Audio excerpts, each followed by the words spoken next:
RBI governor Raghuram Rajan के पिता ने बयान दिया है। उन्होंने कहा है कि मोदी पहले प्रतिक्रिया देते तो अच्छा होता, शायद इस्तीफा नहीं देते राजन को बेवजह विवादों में घसीटा गया।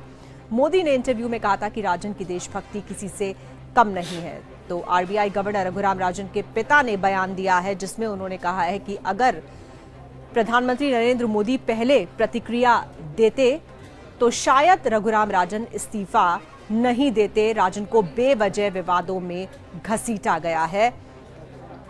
आपको याद होगा कि प्रधानमंत्री नरेंद्र मोदी ने अभी 2 दिन पहले इंटरव्यू में कहा कि राजन की देशभक्ति किसी से कम नहीं है, लेकिन रघुराम राजन के पिता को लगता है कि बयान जरा देरी से आया प्रधानमंत्री नरेंद्र मोदी की तरफ से। उन्होंने इस पर प्रतिक्रिया देते हुए कहा है कि अगर प्रधानमंत्री नरेंद्र मोदी ये बयान पहले देते तो शायद रघुराम राजन इस्तीफा नहीं देते। इसी पर और ज्यादा बातचीत के लिए रुक करते हैं मेरे सहयोगी नरेश सोनी का। नरेश, कहीं ना कहीं रघुराम राजन आहत थे, ये बात जग जाहिर थी, और जिस तरह से सुब्रमण्यम स्वामी उनके ऊपर लगातार निशाना साधे हुए थे, अब उनके पिता का ये बयान इस बात को पुख्ता करता है कि शायद रघुराम राजन भी प्रधानमंत्री नरेंद्र मोदी के इंटरवीन करने का इंतजार कर रहे थे।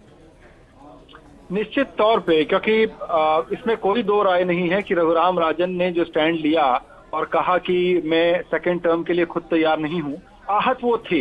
लगातार जिस तरह से बीजेपी के राज्यसभा सांसद सुब्रमण्यम स्वामी की ओर से अटैक हो रहे थे, और सिंपल अटैक नहीं थे, वो सिर्फ किसी के कामकाज पर सवाल नहीं थे, उनके इंटीग्रिटी पर सवाल था। उनको कह दिया गया कि पूरी तरह भारतीय नहीं है, वो अमेरिका से उनका कनेक्शन बताया गया, वो भारतीय इकोनॉमी को नुकसान पहुंचाने के लिए आए हैं। उन्होंने जो वो बॉन्ड की स्कीम लेकर आए, $20 बिलियन जो कन्वर्जन होना, वो अमेरिका की मदद के लिए लाए थे।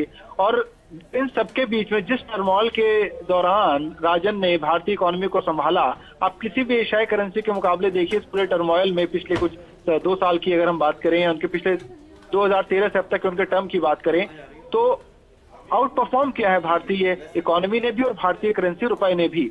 बावजूद उसके जब इस तरह के आरोप लगते हैं जो रघुराम राजन जैसे व्यक्ति की इंटीग्रिटी पर सवाल उठाए, तो आहत होना लाजमी था।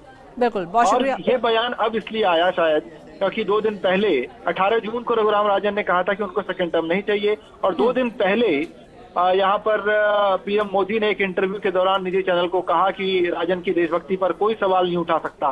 तो सवाल ये है कि इतना वक्त लग गया, तो अब इस वजह से शायद ये स्टेटमेंट उनके पेरेंट्स की ओर से आ रहा है। बहुत शुक्रिया आपका।